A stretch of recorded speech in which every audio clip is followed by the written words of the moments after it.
Quelle bénédiction qu'ils soient là. Et non seulement ils reçoivent l'Évangile, mais ils le partagent. J'ai entendu l'Évangile avec Christine, qui était ici, Christine Caron-Vernier, avec Céline Laroche, une autre dame. Et quand j'étais à l'Université Laval, j'ai commencé à parler de l'Évangile à ma sœur. Ma sœur est venue au Seigneur et j'étais impliqué dans une école chrétienne. Et ils avaient un enfant, une petite fille. La petite fille, elle voulait commencer à entrer à l'école. Et son papa, qui est l'époux de ma sœur, dit « Hey boy, avant qu'il lui rentre toutes sortes d'affaires dans la tête, je vais aller voir qu'est-ce qui se passe dans cette église-là. » Et de septembre à décembre, mon beau-frère est venu assister à mon école du dimanche. Et à Noël, il a accepté le Seigneur. Mais c'est venu de sa fille qui a dit, qui voulait qu'on prie à la table, qui parlait de Jésus soudainement à la maison parce qu'elle allait à l'école du dimanche. Et c'est pas ça commence avec les enfants, mais ça l'a gagné le papa aussi, de voir sa petite fille qui dit Jésus, je l'aime, puis je vis pour lui. Quelle merveille. Oui, l'école du dimanche, c'est vrai, certainement une nécessité. Un jour, j'ai eu quelqu'un présentait l'importance de l'école du dimanche et il a amené 2 chandelles. Une chandelle pleine qui allume, puis une chandelle qui était presque finie. Puis il dit, laquelle est la plus utile? Et bien entendu, les gens ont dit, c'est celle qui est d'œuvre. Mais il dit, c'est ça les enfants. Ils vont pouvoir briller tout ce temps-là. Les personnes plus âgées qu'on pense tellement plus importantes, ils ont déjà brûlé une bonne partie de leur vie. Et la chandelle qui est longue, elle était importante à investir parce qu'elle va briller longtemps. Ça m'a toujours resté.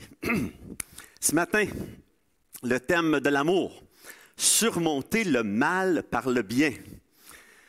Aimer, ça peut être une des plus grandes joies que nous avons et ça peut être aussi un des plus grands défis que nous avons. Il y a de la joie à aimer ceux qui nous aiment. Il y a de la joie à aimer nos enfants. Il y a de la joie à aimer ceux qui ont de la considération pour nous. C'est facile. Mais c'est plutôt un défi d'aimer ceux qui ne nous aiment pas autant, ceux qui nous méprisent, ceux qui nous font du mal. Ça, c'est un défi d'aimer. Dans l'étude qu'on a eue le mois dernier, dans Romains au chapitre 12, les versets 9 à 16, Paul nous avait enseigné que l'amour devait être notre motivation essentielle dans l'exercice de nos dons. Puis, il nous exhortait, en tant que croyants, à aimer sans hypocrisie, à aimer sans masque au sein de notre communauté chrétienne. Et je n'ai pas pris le petit affaire, fait qu'on on va rester pris avec un. Non, ça sent bien. Et ce matin, on voit Romains 12, les versets 17 à 21. Et Paul nous amène au-delà de l'amour à l'intérieur de notre communauté chrétienne pour nous amener vers l'amour dans notre société, envers ceux qui ne partagent pas nos valeurs, qui ne partagent pas toujours nos croyances. Et comme Jésus, Paul, il va nous appeler à aimer au-delà de aimer mon frère, au-delà de aimer ceux qui sont proches, aller aimer ceux qui pourraient même nous haïr ou nous faire du mal. Jésus a dit dans le Sermon sur la montagne, « Vous avez appris qu'il a été dit, tu aimeras ton prochain et tu haïras ton ennemi. » Jésus a dit ça, vous avez appris, tu vas haïr ton ennemi. Et vous trouvez ça dans la Bible déjà? Tu haïras ton ennemi? Non, mais Jésus, il le dit, lui. Comment? Parce que dans le livre de Lévitique, où ça se trouve, cette citation-là, il est écrit « Tu ne haïras pas ton frère dans ton cœur. Tu ne garderas pas rancune contre les enfants de ton peuple. Tu aimeras ton prochain comme toi-même. Je suis l'Éternel. » Et les enfants d'Israël, les Juifs avaient compris, non, on n'haït pas notre frère. Mais celui qui ne l'est pas, par exemple, lui, je peux l'haïr. Tu ne garderas pas de rancune contre les enfants de ton peuple. Ah non. Mais les étrangers, eux autres, je peux les haïr. Alors, il y avait cette notion-là. Tu vas aimer ton frère, mais ton frère, ça se limite à juste les gens de l'Église, ceux que tu aimes bien. Mais les autres là-bas, eux autres, tu peux les haïr. C'était un peu la conception avec laquelle la population avait quand Jésus est venu. Mais bien entendu, Jésus a dit plutôt, « Eh bien, moi, je vous dis. » Alors lui, il a changé la notion de la compréhension des gens. « Aimez vos ennemis. Bénissez ceux qui vous maudissent. Faites du bien à ceux qui vous maltraitent. Priez pour ceux qui vous persécutent. » Il dit, « Ainsi, vous vous comporterez vraiment comme des enfants de votre Père céleste. » Il nous mentionne dans Matthieu chapitre 5. Et encore aujourd'hui, notre société nous encourage presque à la vengeance. Il y a un dicton qui a grandi avec moi. La vengeance est douce au cœur de l'Indien. Tu sais. Moi, je jouais au hockey avant. Encore, c'est pas longtemps, puis j'étais gardien de but. Puis des fois, j'avais des coups, des gens qui passent devant le but. Puis, je frappais pas tout de suite, mais je me rappelais de leur numéro, par exemple. Pour le prochain tour, quand il allait venir. La vengeance était douce, je vais me venger, tu vas voir. Mais aujourd'hui, le défi, l'idéal de surmonter le mal par le bien, ça me semble tellement élevé. Comme je dis, c'est facile d'aimer ceux qui nous aiment. C'est tant plus difficile d'aimer ceux qui n'ont pas le même désir de nous faire du bien. J'ai besoin alors d'un escalier avec des petites marches pour atteindre ce défi-là. Puis Romains chapitre 12, les versets 17 à 21 me présentent un peu ces marches qui sont accessibles pour me permettre d'aimer mon prochain un peu plus, comme mon Père céleste les aime mon prochain. Des pas qui vont m'amener à surmonter le mal par le bien.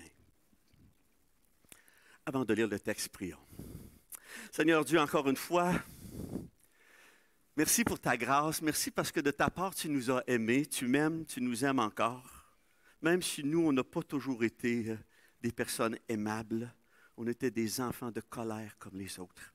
Alors Seigneur, je veux te prier ce matin que tu nous apprennes à aimer. Aimer au-delà de ce qui nous fait du bien. Aimer au-delà de notre zone de confort. Et ma prière, Seigneur, c'est qu'en réalité, cet amour-là ne vient pas du cœur de l'homme. Mais je te prie que tu places cet amour-là dans nos cœurs, afin qu'on puisse vraiment manifester, être tes enfants qui te ressemblent. Et je prie ces choses au nom de Jésus. Amen. Alors, Romains 12, les versets 17 à 21. Ne rendez à personne le mal pour le mal. Recherchez ce qui est bien devant tous les hommes. S'il est possible, autant que cela dépend de vous, soyez en paix avec tous les hommes. Ne vous vengez point vous-même, bien-aimés, mais laissez agir la colère. Car il est écrit, « À moi la vengeance, à moi la rétribution, dit le Seigneur. Mais si ton ennemi a faim, donne-lui à manger.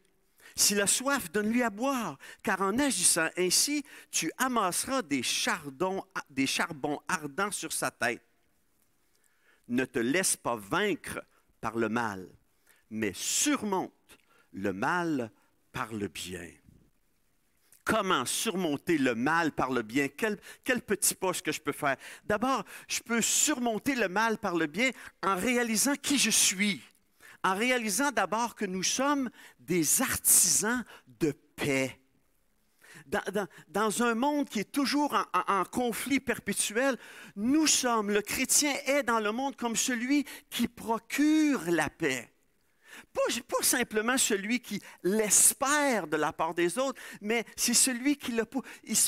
Nous sommes artisans de paix. C'est ce que nous sommes en Christ. C'est notre identité. Nous sommes ambassadeurs du prince de paix. Nous sommes ici pour le représenter.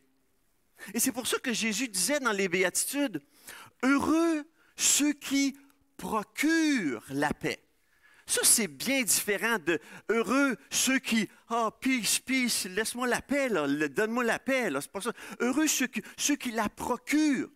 Les artisans de paix. Parce que le chrétien est celui qui doit faciliter cette paix-là autour de lui. Pas juste la désirer des autres. C'est celui qui doit promouvoir une atmosphère de paix. Parce que lui-même, il a connu ça. Lui-même, il a reçu de Dieu sa paix. Il doit être un artisan. Certaines traductions disent être un artisan de paix. J'aime ça, ce mot artisan. J'aime l'artisanat. Parce que pourquoi? Les gens, ils ont toutes des compétences différentes. Et ils utilisent leurs compétences avec leur environnement pour créer à leur manière quelque chose de beau, de bon. Et la Bible dit que nous sommes ça, ces artisans de paix. Dieu nous donne des compétences à chacun. Dieu nous place dans un environnement à chacun. Et on a besoin de créer quelque chose de beau à travers ça. Nous sommes artisans de paix. Nous sommes des créateurs uniques de paix, des instigateurs de paix, des communicateurs de paix aux hommes. Vous savez, les enfants d'Israël, les Juifs, ils se saluent encore aujourd'hui par le même mot. Vous savez quel mot on emploie, les Juifs, pour se dire bonjour? Shalom. Qu'est-ce que ça veut dire, shalom? Paix. Jésus rencontrait ses disciples et il disait que la paix soit avec vous. Nous sommes des gens qui doivent communiquer la paix.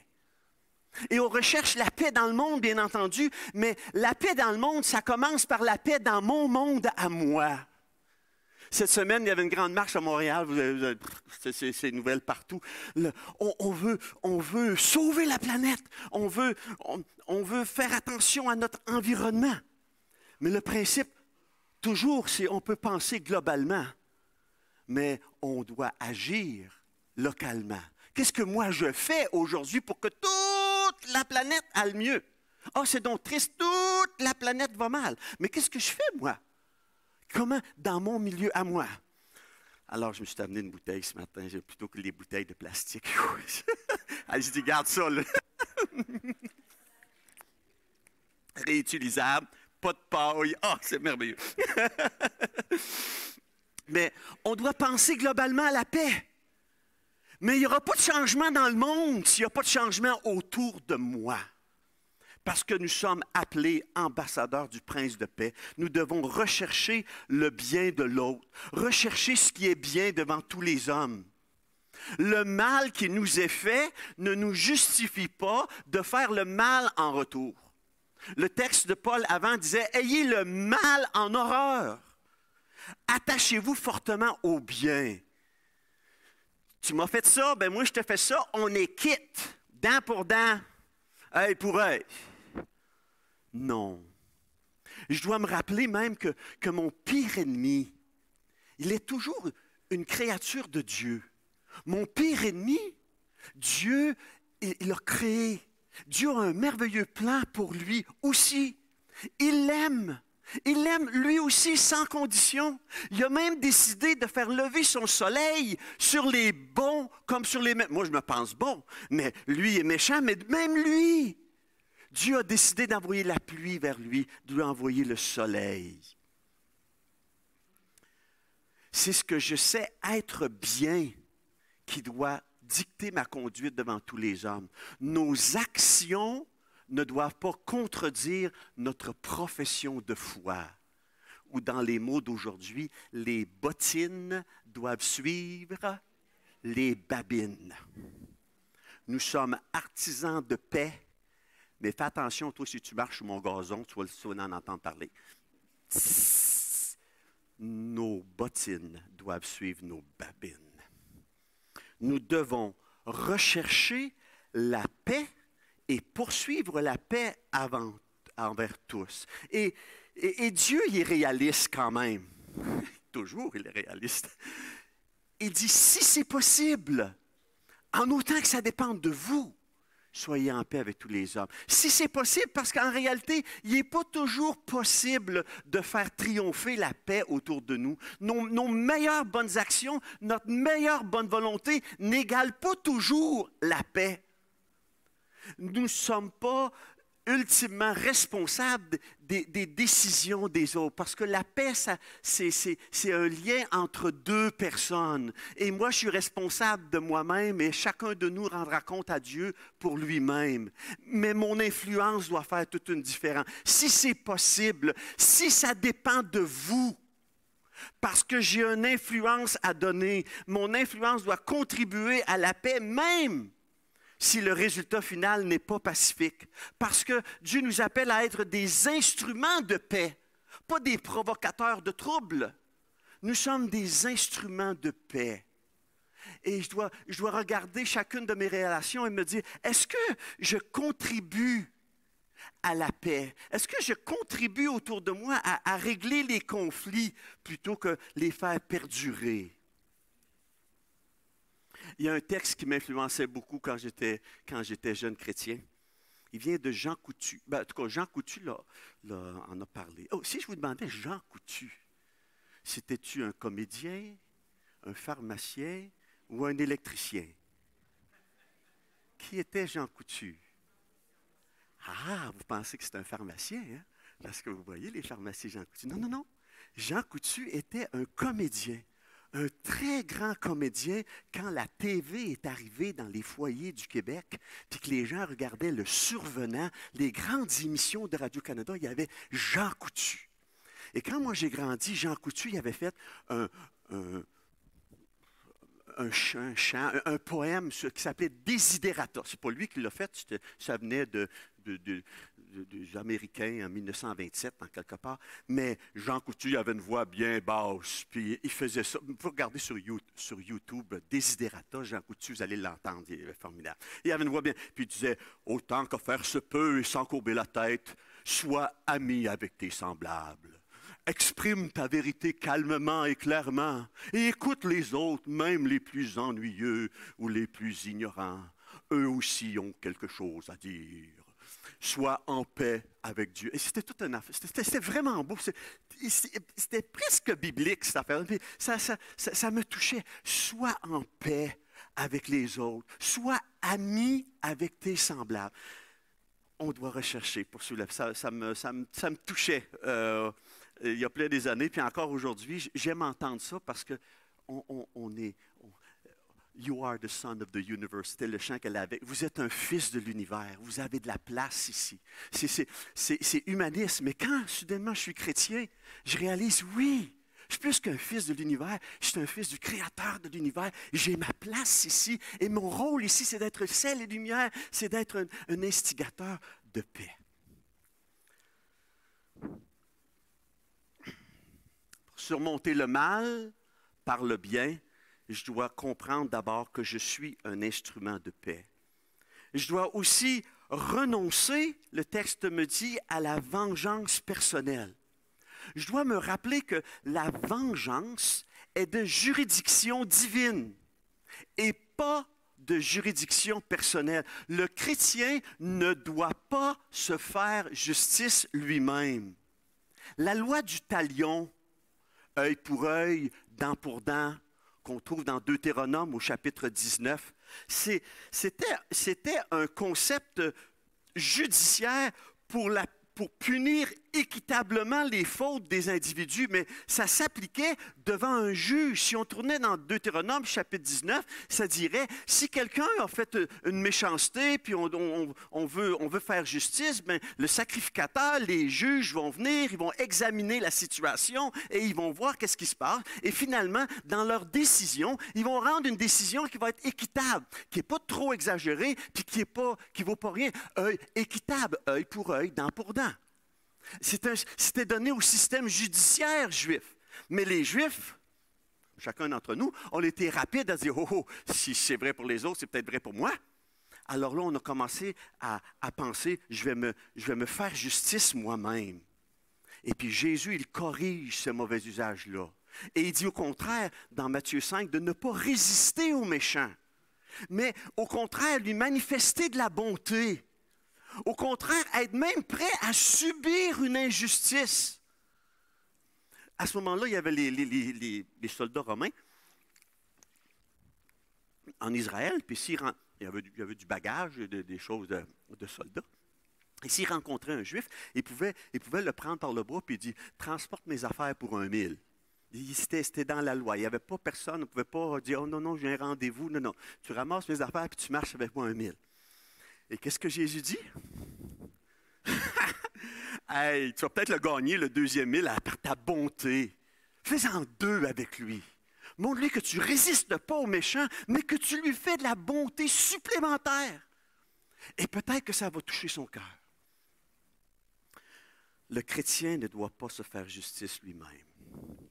Le chrétien doit laisser agir la colère, nous dit le texte. Il ne nous dit pas de Dieu, mais c'est ça qu'il faut comprendre. Là. Pas laisser brûler la colère à l'intérieur. Je te prends la prochaine fois, au prochain détour. Là. Mais laisser agir la colère de Dieu en lui faisant confiance pour que lui intervienne dans la situation. Parce que c'est Dieu qui fait justice. C'est lui qui fait justice aux opprimés, la Bible dit. Souvenez de David, le futur roi David. Dieu lui avait dit qu'il deviendrait roi. Puis Saül, il lui courait après, à plusieurs reprises. David a l'opportunité, même ses soldats à David, ils disent « Hey, c'est Dieu là, qui a amené Saül, aller à la salle de bain dans la même cave que toi, tu es juste là, tu peux juste finir, puis tu vas sortir, c'est toi le roi, là. C'est facile, c'est certainement Dieu qui a fait ça. » Et David dit « Non, non, non, c'est pas moi qui va me faire justice moi-même. C'est Dieu qui va intervenir. » Il y avait cette notion-là qu'il voulait laisser à Dieu la liberté d'agir en juge, parce que c'est lui l'exécuteur de la justice. Et peut-être que Dieu ne nous vengera pas immédiatement de notre injustice, mais la Bible a dit qu'il ne tient pas non plus le coupable pour innocent. Ce n'est pas parce que Dieu ne juge pas tout de suite, ne condamne pas tout de suite, que ça n'arrivera jamais. Il y aura un jour de paye. Il y aura un jour de rétribution. Il y aura un jour de jugement parce que Dieu ne tient pas le coupable pour innocent. Mais ce n'est pas à moi d'exercer la vengeance. C'est à Dieu d'avoir la liberté d'être le juge. De mon côté, par exemple, nous avons à appuyer les autorités civiles.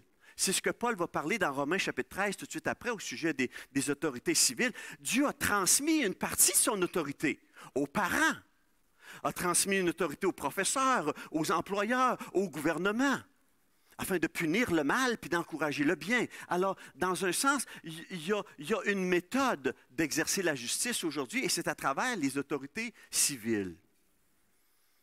Paul dit dans Romains 13, 4, « Le magistrat est serviteur de Dieu pour ton bien. »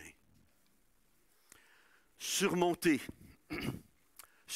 le mal par le bien, en reconnaissant d'abord que je suis un artisan de paix, en renonçant à la vengeance personnelle.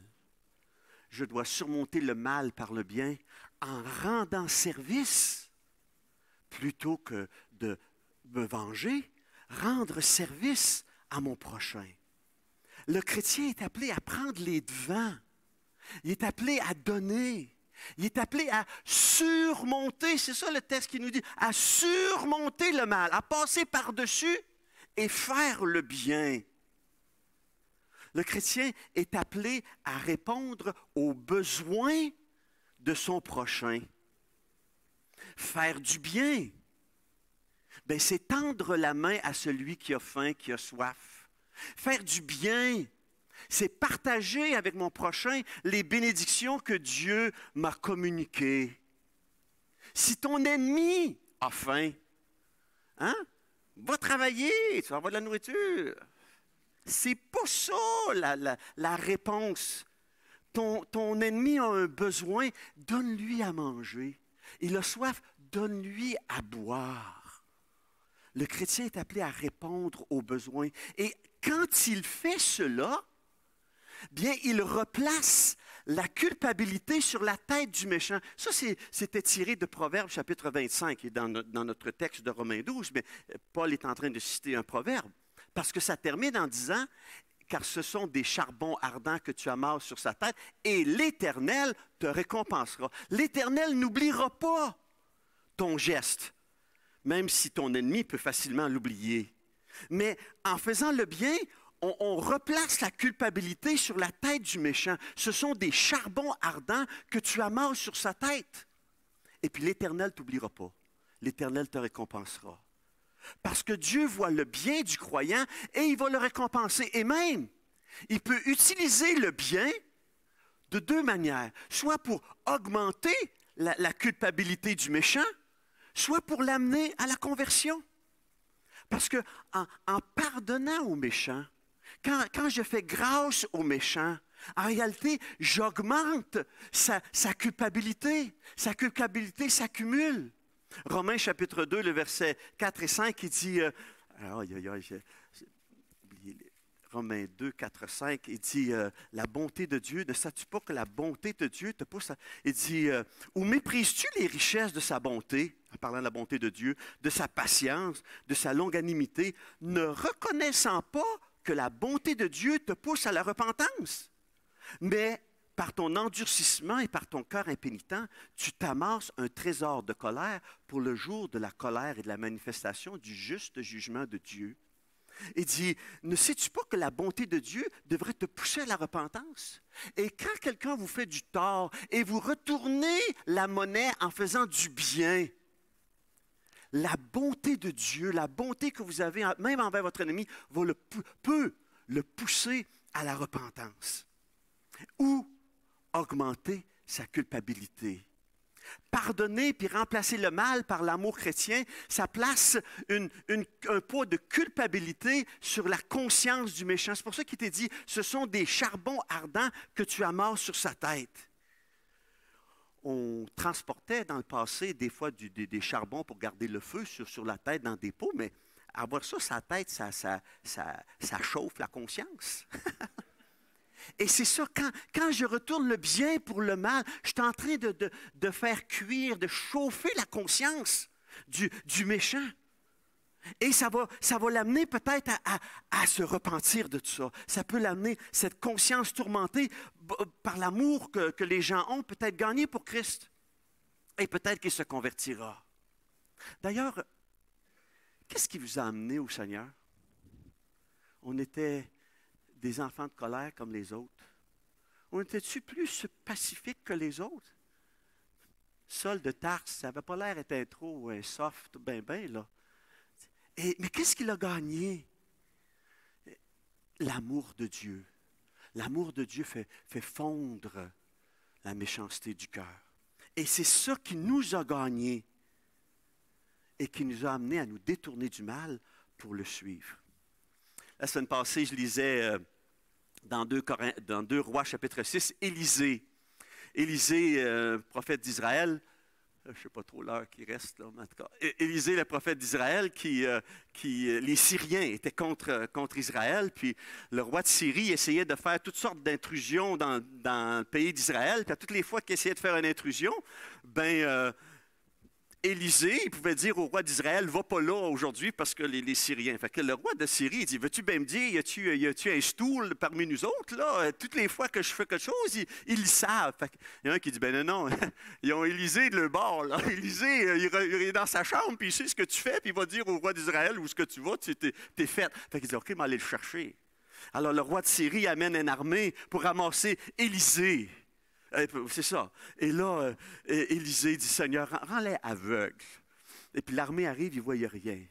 Fait qu'il dit, quand il arrive, il dit, oh, je vais vous conduire à la ville. Fait que là, il conduit toute l'armée aveugle, il les conduit en plein milieu du centre-ville de Samarie, là où le roi est, puis ils sont prêts à... Et là, il dit, Seigneur, ouvre leurs yeux. Là, ils rouvrent leurs yeux. Ils sont tous les Israélites sont tous là, ils sont pognés en plein sang. Et le roi dit, qu'est-ce qu'on fait, père, qu'est-ce qu'on fait, on les descend. Mais non. Donne-lui à manger, donne-lui à boire. Fait que le roi, il met un festin, puis il fait manger les soldats, puis il retourne chez eux, free. Mais le texte dit, les troupes des Syriens ne revinrent plus sur le territoire d'Israël. Ils les avaient gagnés. Par la guerre? Non. En faisant du bien pour le mal qu'ils avaient reçu. Finalement, surmonter le mal par le bien, en ressemblant à Jésus. Parce que aimer le prochain puis lui faire du bien, ça représente exactement le ministère que Christ a eu envers chacun de nous.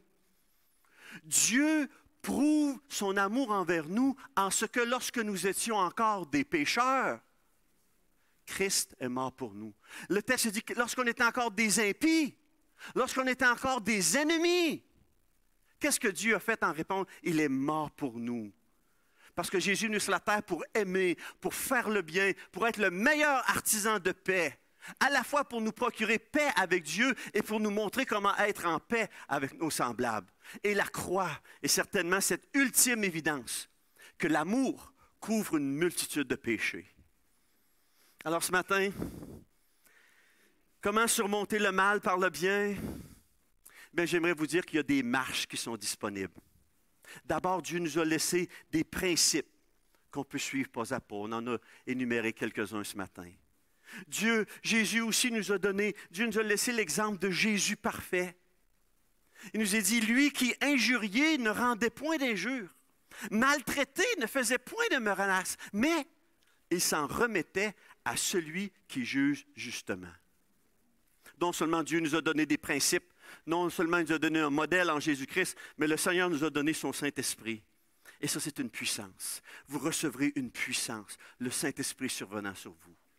Et lui, cette puissance-là, non pas pour qu'on puisse monter les marches par nos propres forces, mais que lui, il a la puissance de me faire, la puissance d'un ascenseur pour me faire monter si je me laisse conduire par lui. Des principes, le modèle de Jésus, la puissance du Saint-Esprit. Ma prière ce matin, c'est que l'engagement de nos vies puis la puissance de l'Esprit de Dieu nous permettent d'exprimer ça, cet amour de Dieu, tant au sein de la communauté chrétienne que dans le monde, dans une société qui a tellement en mal d'amour, qui a tellement besoin d'amour véritable. Parce que la Bible dit, ne te laisse pas vaincre par le mal, mais surmonte le mal par le bien. Dieu vous bénisse.